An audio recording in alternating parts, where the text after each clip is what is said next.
ولسمشر محمد اشرف غني د یوه لوړپوړي حکومتي پلاوي په مشرۍ کونړ ولایت ته د خپل سفر پر مهال د 2.8 میلیونه افغانیو په ارزښت بېلابېلې رغونیزې پروژې پیل او پرانیستلې.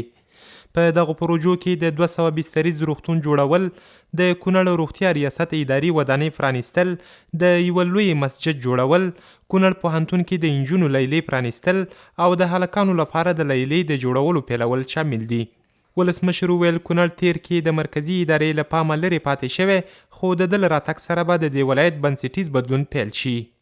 ارګ د عملیاتي واحد د مستقیم ادارې لخوا عملي کیږي، څرکه نورو ځایو غوندې چې ځینې اوقات په قراردادو کې بدلون راځي او منفي بدلون راځي، دلته زه یقین لرم انشاءالله تعالی چې تاسې به یې دې نتیجه وګورئ.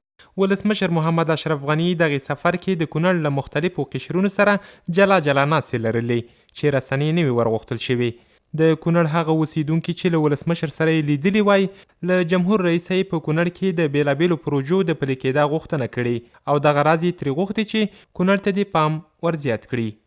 خو موږ ته باید ځانګړی زموږ کونړ هم ضرورت لري او دې لپاره باید ځانګړی کوم وعدې چې شوي وي چې انتقالي برېښنا به راځي هغه هم تر اوسه رانغله او د اسداباد په برېښنا کوټ باندې چې کوم کار وعدې شوي هغه هم ونه شو. بعضو ولسوالیو کې د ښوونځیو ودانۍ نشته، په بعضو سیمو کې ښوونځي نشته. د کونړ سید جمال الدین افغان پوهنتون د هغه ظرفیت لوړول چې زه دلته ښوونځي کم دي، د طب د انجینري او حقوق ښوونځي ته وغوښته ځوانانو، او د کونړ سیند د مهارولو غوښتنه وشوه چې د اوبه ګاونډي هېواد ته روانې دي، د دې نه د عظیمه استفاده وشي. تیرو 5 کلونو کې کونړ ته د ولسمشر محمد اشرف غني لومړی سفر و، خو څرنګه چې تمې وي هغسې ترې خلک خوښ نه دي.